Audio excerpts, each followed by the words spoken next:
Minute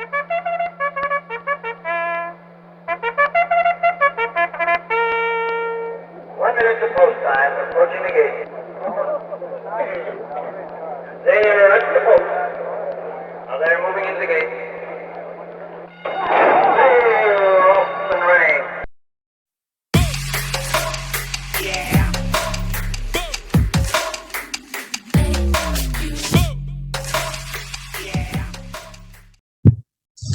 Hello, Billy Ho here. Today we're going to get into the 148th running of the Kentucky Derby. This has always been a favorite time of the year for me. I live in Louisville, and Derby Festival is like no other, with all the parties and festivities and thunder over Louisville. It's really great times. And I've been also attending Churchill Downs since I was a teenager and been to many derbies. So I kind of know how things play out for the most part. Not to say that I win all the time, but I've been there and done that. So we're going to get into a bit of a breakdown on the Churchill Downs. And before I do so, be sure to click like, bling, subscribe, click, and let's go. Churchill Downs is a 1 mile dirt track that has 2 turns. As you can see by the red arrow right here is where this race, which is run at 1.25 miles, will start right here at the very edge. So they go around 2 turns in front of the grandstands. And the Churchill Downs is a deep layer of soil, clay, and organic materials. So it's really unlike most other tracks that are comprised of limestone with just dirt on top, which makes it very conducive to holding water and being able to drain sufficiently. So even in wet conditions, the horses can run fast. And I'd even venture to say faster if we get just kind of an early shower on Saturday like they're predicting right now. As far as the horses go, some of the stats and terms that I mentioned might be foreign to you, but there are 2 big trends that I look at that you might be able to follow easily. The first trend is, did that horse run a 95 or better buyer figure in his last prep race? Approximately 90% of the last 25, 30 years of Derby winners have done so. And it's not so much a big feat anymore, as over half the field have done so, but it is a good criteria to help you in your research. The other one is the last 3/8 of a mile in 38 seconds or less, and then that last 1/8 in 13 seconds or less, both. These trends are going to go a long way in determining how this horse is, or your horse is going to finish the Derby, because most of these horses, 1.1 miles has been the farthest they've gone. So 1.25 miles is going to be stretching out for these 3-year-olds. And of course, you also have to consider post position. And if you stick around to the end of this video, there will be an additional segment added on once the Derby draw is completed on Monday. So let's get started. First horse is Epicenter. He is trained by Steve Asmussen and will be ridden by Joel Rosario. Rosario has 1 Derby win, but Asmussen, as you may know, has yet to taste victory at the Kentucky Derby. Epicenter has several impressive wins at Fairgrounds Park in Louisiana, and he used an effective pressing pace to take down the Louisiana Derby over fellow contenders Zozos and Pioneer of Medina, running a 102 buyer speed figure, and he ran his final 3/8 in 36.3 seconds and his final 1/8 in 12.1. The scary thing is, I think this horse can still improve. He possesses a front-running speed that, if given the lead, he's going to be hard to beat down the stretch, because sometimes these Derby paces, they just let somebody crack out on the lead and then just sit down. So if you see like a 48 plus half mile and he's in the lead, oh boy, you're in trouble. Zandon is trained by Chad Brown and will be ridden by Flavion Pratt.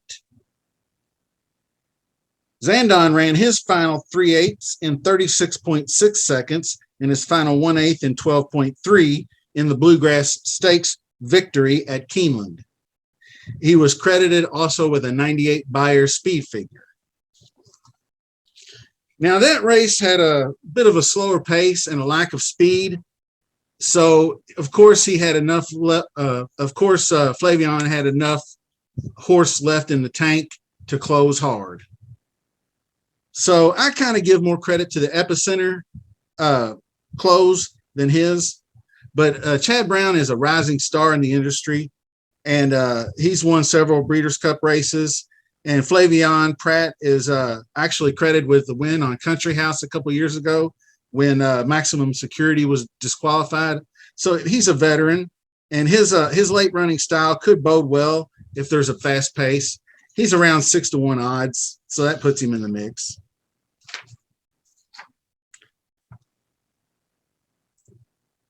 White Abario, beautiful gray horse, love the grays. Trained by Safi Joseph Jr. and ridden by Tyler Gaffleone. Joseph is a multiple graded stakes winning trainer, and T-Gaff is a multiple stakes winning jock.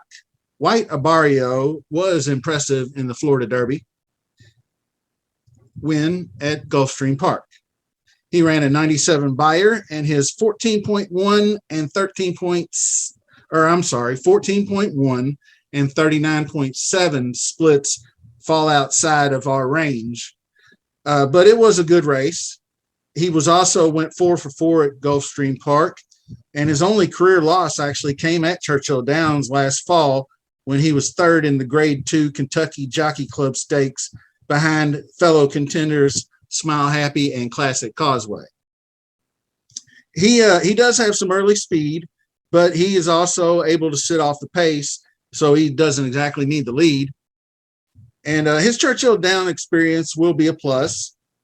And he's sitting about 14-1 odds, but I see that dipping when once people get a look at how beautiful a horse he is, because people just love to bet grays. And I'm one of them. Donegal is trained by Todd Pletcher and will be ridden by Irad Ortiz. Pletcher is a titan of the industry with 2 Kentucky Derby wins and multiple Grade 1 stakes winners as well. Irad Ortiz is an award-winning jock that has 7 Breeders' Cup victories and a Belmont win.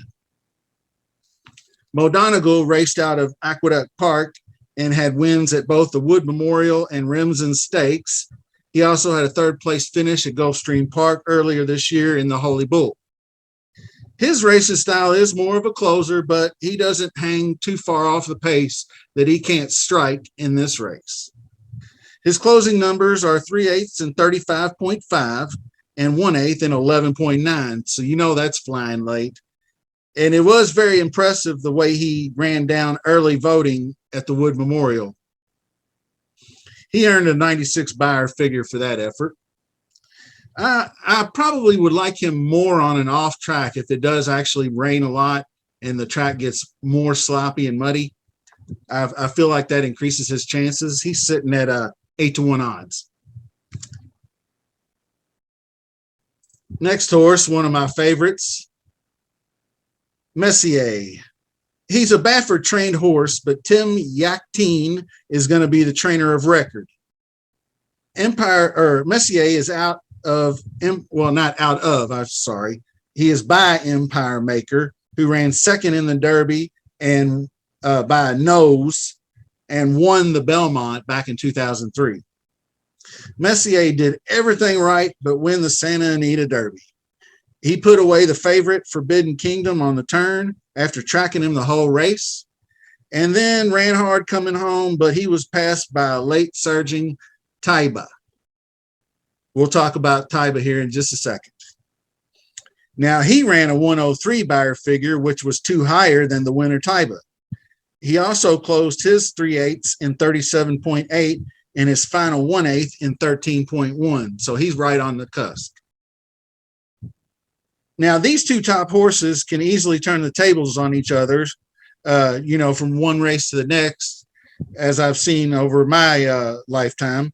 And I actually give the nod to Messier over Taiba, just because he's got 6 lifetime starts. And Johnny V is a legend, riding 4 victories in the Run for the Roses. So he's got the experience to get the job done.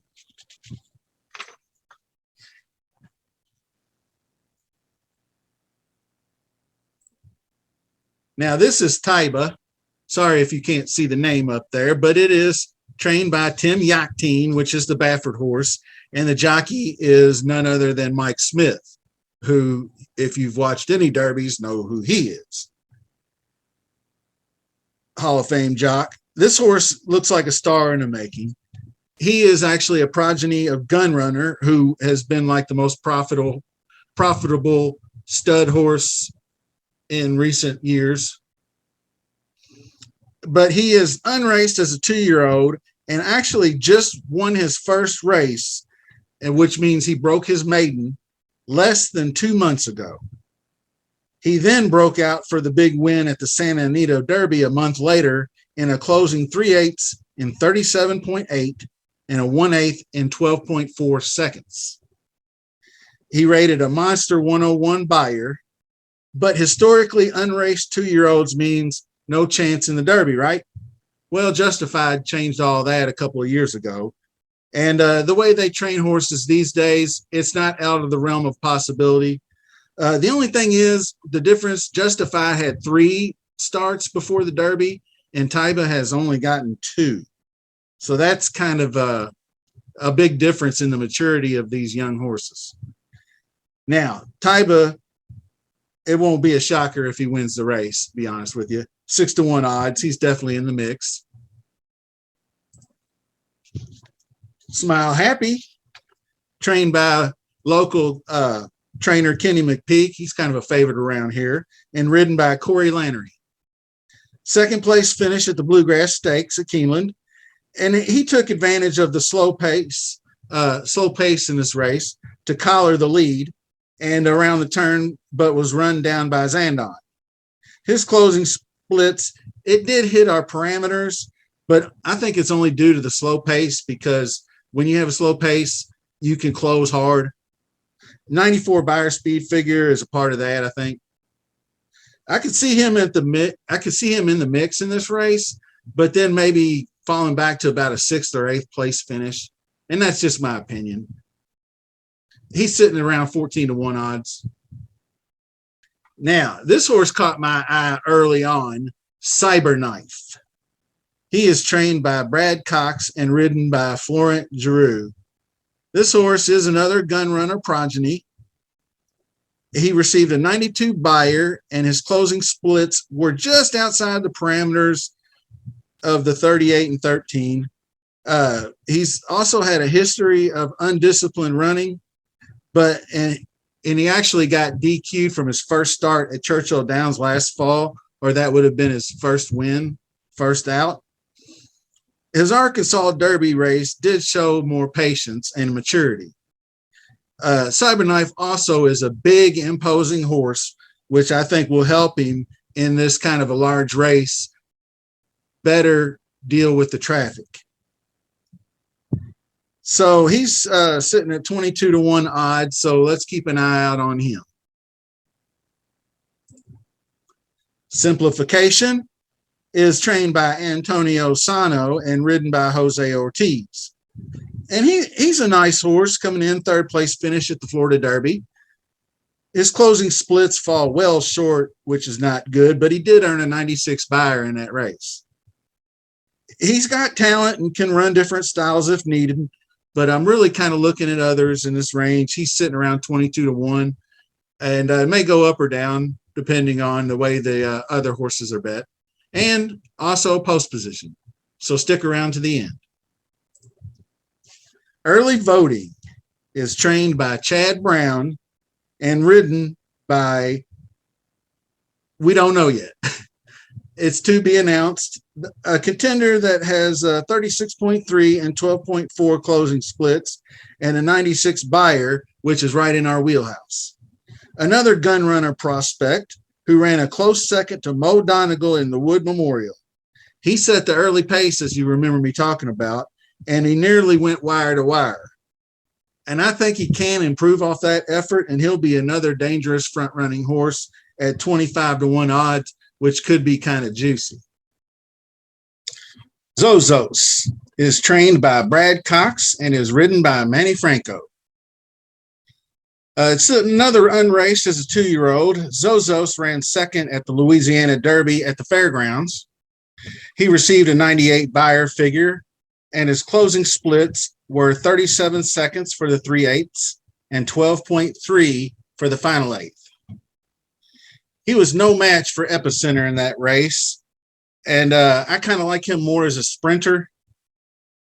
And maybe he'll get out of the gate, set an early pace, and hopefully we'll have an honest race. That's what I'm looking forward to most out of Zozos. He could steal it, but he's not really in my top tier of plays. So on to the next. Charge It. Charge It is trained by Todd Pletcher and ridden by Luis Saez. He ran a 93 buyer in his last prep, and the closing splits fell outside our parameters. Another unraced 2-year-old whose second place finish was pretty impressive and immature at the same time. He was weaving back and forth in and out of traffic before settling in to get that second place. He was pretty game down the stretch, though, so I'll give him credit for that. So he's a threat. He is a horse from Tappet, who a lot of people like. And 20-1 odds, he'll be a pretty interesting horse. Tis the Bomb, trained by Kenny McPeak, ridden by jockey Brian Hernandez. He ran a 37 and 3/8, or 37 seconds for his 3/8, and a 12.7 in his last 8 at Turfway Park, which is a synthetic track. And he got a 94 buyer for that Jeff Ruby win. The connections were going to send him to Great Britain to run on the turf. So he's more of a turf horse. He actually, I think, had a second place in a Jockey Club turf last fall at Churchill.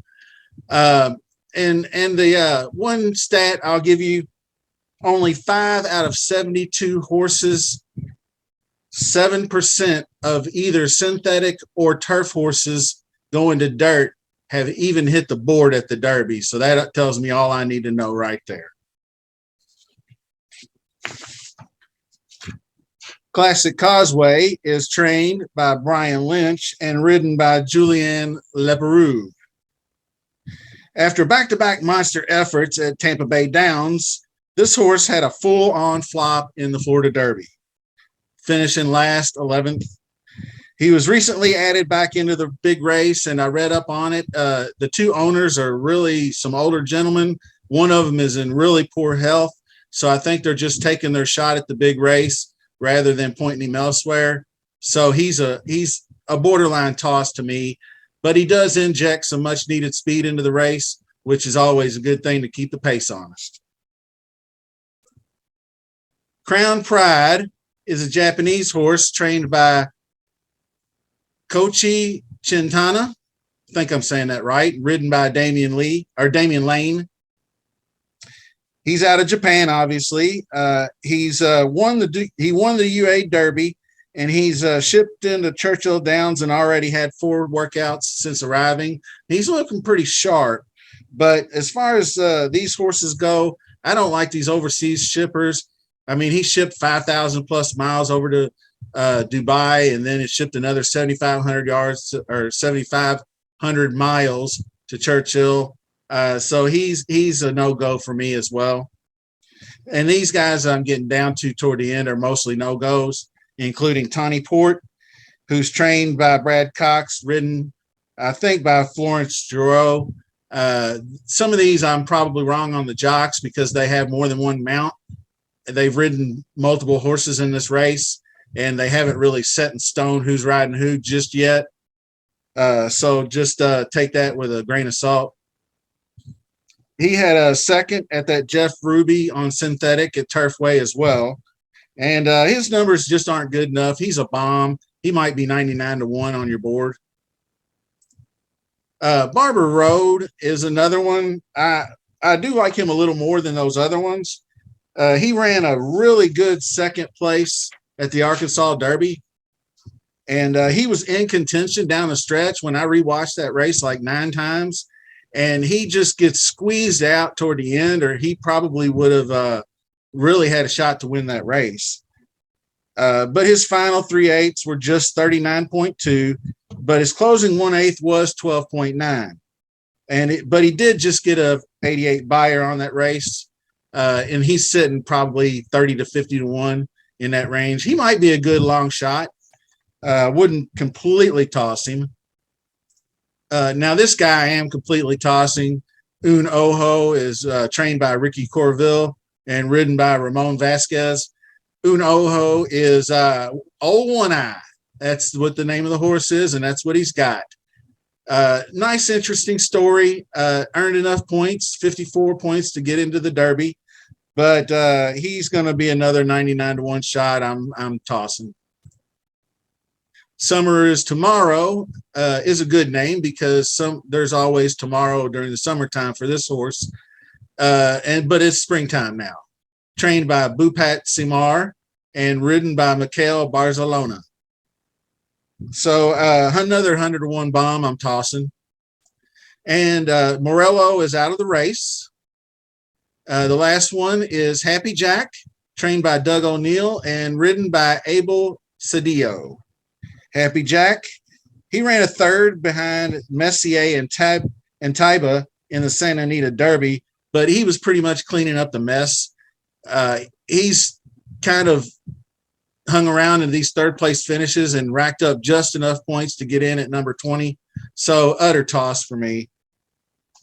Comes to the part where we're done with talking about horses, and I'm just going to go ahead and intro this. We're coming up on the Derby draw right now, and once the horses are drawn, I will be right back to you with a breakdown of the post positions. Okay, peeps, this is what we've been waiting for, post position draws, and I have it listed here on your screen. I'm just going to touch on the ones yay or nay that I liked, disliked. Mo Donegal at post position 1. It's not a great draw, but it ain't the worst draw for his closing style.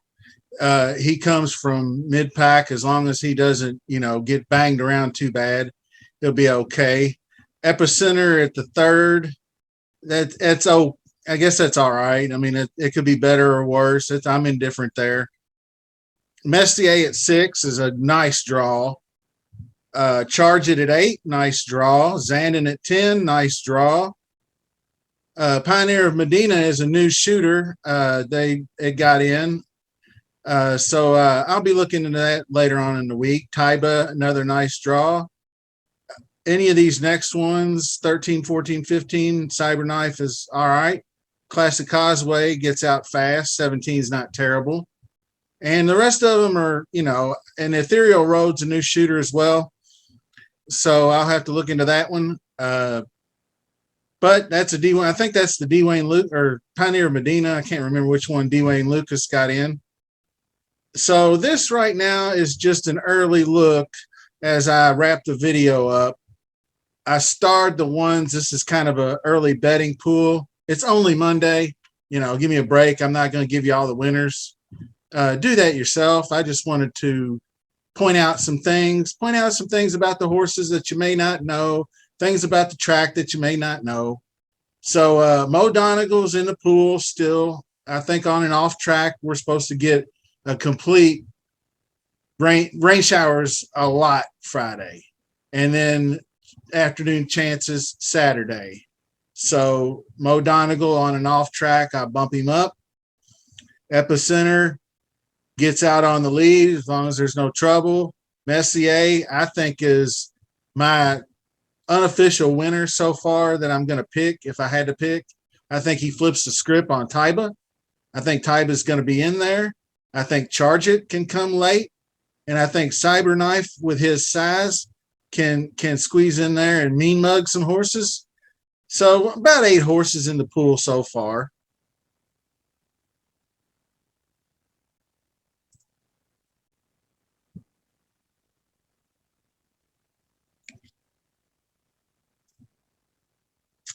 And I also had a little extra clip on starting in the middle of the video that pointed out the post position and the odds.